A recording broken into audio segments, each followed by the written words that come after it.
Hi mamas, welcome to my channel. If you're new, this channel is about baby, toddler, developmental and educational activities, toys and books reviews, everything motherhood and babyhood. So welcome and consider subscribing.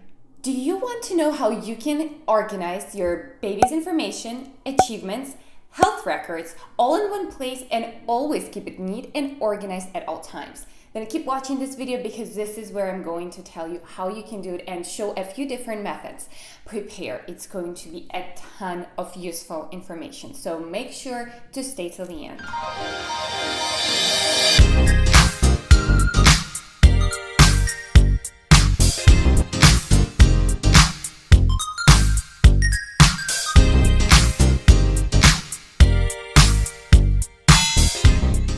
The first question you need to answer is what type of information and why you want to keep organized. Number one, if this is a generic information about you as parents, your family, baby's place of birth, baby shower information, then you can get any memory books that you can find at Walmart, Amazon, or any really baby store. In this case, you don't need to be specific. This is an example of a very generic memory book that you can find anywhere, and this is how it looks like. You will see a picture on basically every page. You will see some space for the picture. There's information about my arrival, information about what was happening in the world when a baby was born, pictures for when you were pregnant, then information about family and family tree. So this type of books, they will be all very similar to one another, and there's really not a big difference other than design and the color, whether you have a boy or a girl. Number two, if you would like detailed information on, let's say, your baby's feedings, your baby's reactions onto them, any health type related information, or anything that is happening to your baby throughout every day, then you'd better off creating your own book. And this is the book that I created, and I'm planning to share with you how I did it so that you can customize it for yourself. And even though the generic book can have information on baby's first teeth, baby's immunization, the information that it has in there so that you can fill out the gaps is not really comfortable and it's not really complete. So I will show you how you can create the one that is going to be suitable for you. This is a simple $1 notebook from Walmart. When I gave birth, I was so overwhelmed with everything that was going on. The last thing on my mind was thinking about some scrapbooking or decorative ways of creating her first album, because this was not a priority and there was a lot of things to get accustomed to, and I had a lot of health issues after the birth, so I had to cope with them as well. So I really did not have time and honestly desire to be creative in that case. So what I really needed was somewhere where I can keep detailed track on everything that's happening to me and my baby, well, mostly to my baby in this notebook, and where I can track all the progress, all the feedings, everything, and it would be very practical and very easy in the use. So this is one of these notebooks, and it's the very first one that I started having when Nicole was born.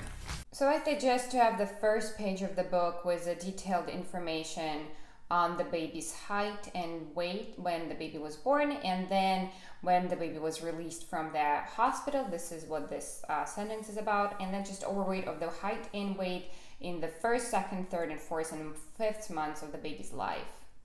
These are the columns that I'm using to fill out with the baby's information. The first one is date, then time, formula or milk, and then first business, second business, the time of opening the bottle, and characteristics of the entire day, what activities we were doing. Also time spent outside of the house, how many hours was she getting actual fresh air, and regarding the characteristics of her first and second business, I would just say plus or minus. It's here it usually means before or after the feeding that was comfortable for me, but you can just have a one generic column for that.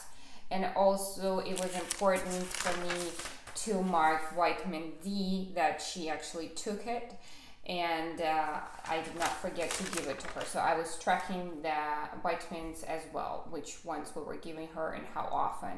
The good thing about making this type of book yourself is you can customize it as much as you want and need. For example, for me, I was making the columns and putting information in it that was important and crucial to me. For example, I would also have a column for how did the night go? How did the morning go? Everything that would indicate whether she was fussy or calm or not, if she was crying a lot. Also had a separate column for spitting up, and if sometimes when the amount was extensive, and if it is after each feeding, this information can really help you in your next doctor's appointment. After each of her months, I would actually have a separate spare page like this without any columns, just one blank page, where I would write all her achievements and detailed explanations of her overall development every month. Like what type of noises is she making, if she's trying to get up, if she's trying to crawl, if she's sitting up on her own right now. Sometimes the list of achievements, I would just make it like this on a just regular piece of paper, and then you can either glue it in the book or just staple it. Anything that can be easier for you is a better way to go with. With making your own book, you always have to keep in mind that this book is going to be changing a lot. The columns will be different, the information will be adding up, or some of it will just disappear.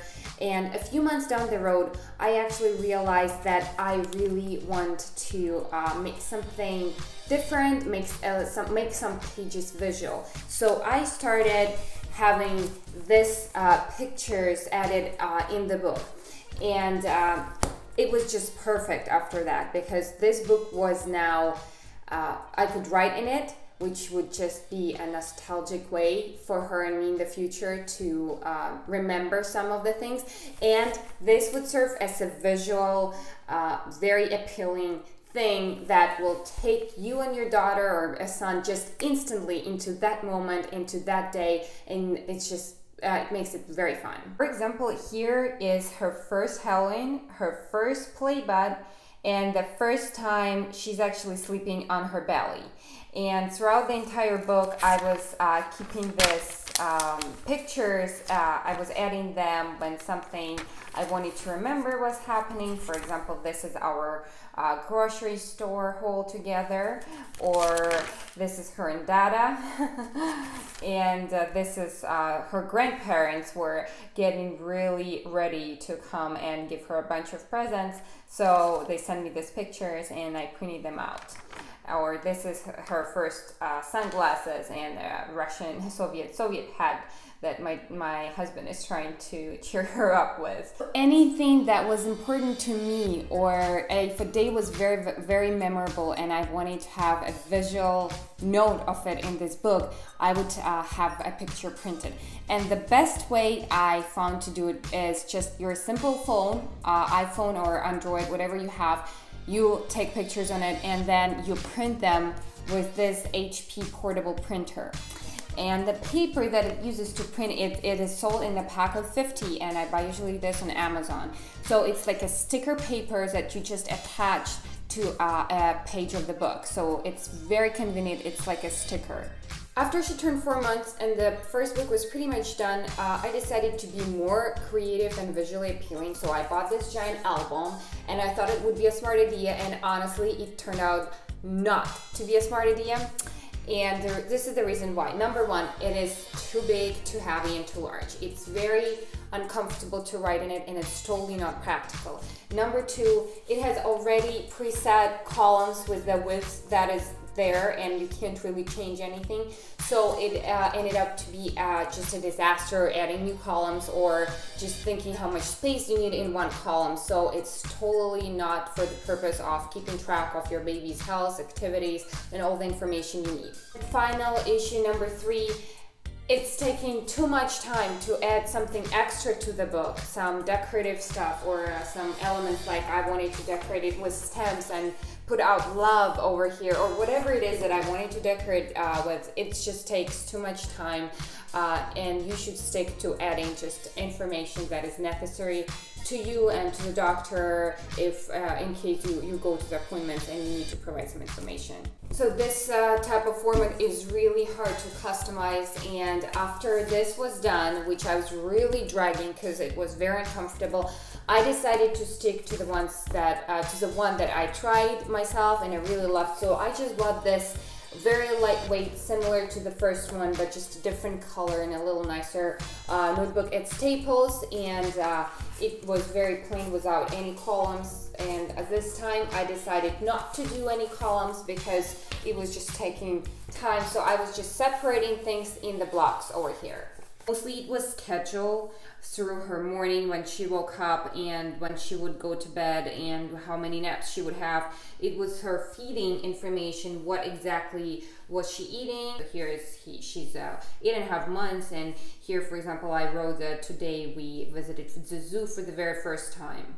Finally, the book that is going to make your life so much easier if you are not really a writing type of person, or if you don't really want to have any health record information other than just, you know, using your app, but you still want to have some writing memory.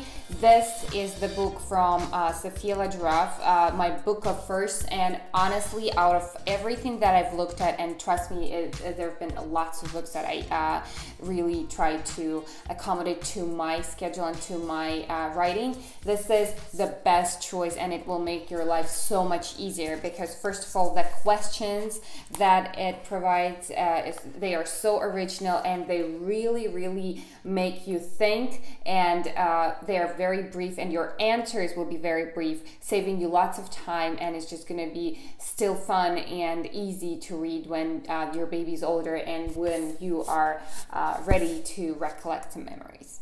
First illness, first everything. So first time sleeping through the night, first time with a babysitter, first time to the park, first trip to the park. Also, this one is one of my favorite ones. For example, this. I also use a Polaroid printout for this one, first outfit. And some pictures from her first outfit. She's 3 days here. The final part, I also wanted to share with you how you can keep visual information without printing something out, sticking it to the book. And if you're really short of time but you still want to have some memory, then Insta Camera is the way to go. I use this camera, and I have the film for it that I usually buy at Costco. It's much cheaper that way. And I just simply take a picture, print it, and have a photo album ready and just put it right there. So this one is pretty much full, and I bought another one which I am also filling out. I started filling this album when I was pregnant, and I was just getting ready for everything, organizing her closet, her clothes. I would write the date at the bottom and just a sticker of her room and her things that I would be buying when I was pregnant and getting ready for her. And then when she was born, I would just write the date at the bottom and how old she was at the very top. And this is just a very nice collection of memories that we have, and I'm really happy. I do not regret it a bit that the time was spent on this, and I'm sure she'll appreciate it when she's older. Also, if you're currently expecting your little bundle of big joy and you love to write, I would suggest just writing everything you want your little one to know one day in a plain, simple notebook. And this is all handwritten, as you can see. I was pregnant when I was writing in this journal, and I really wanted for this to be very nice. So this is 100% leather, made in Italy, and I bought it at Barnes & Noble. So I would just write my thoughts, everything I wanted to say or wanted her to know one day. And now at the back, I keep all the cards that are dedicated to her from family, friends, any holidays, greetings, or whatever someone would send with a name, with her name or something that would be addressed to her. I just keep it here so that I can show this to her one day Also, when I was pregnant, I was keeping this little notebook.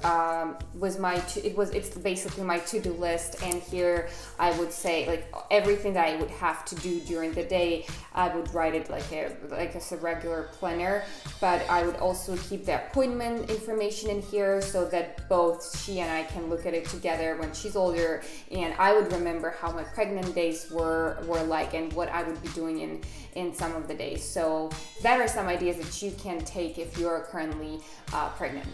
That's it for the ways you can use to document your baby's first year.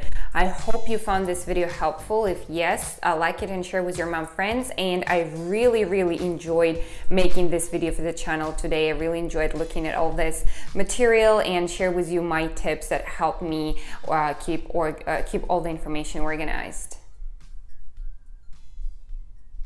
And now, question of the day. Do you use anything to record your baby's information? If yes, how much time does it usually take you? And if no, then why not? Share your answer in the comments below. Also, if you have any recommendations or any ideas on memory or record books, don't forget to share them below. Make sure to check out our latest video on baby fun games that promote motor development. Thanks for watching, and I will see you in the next video.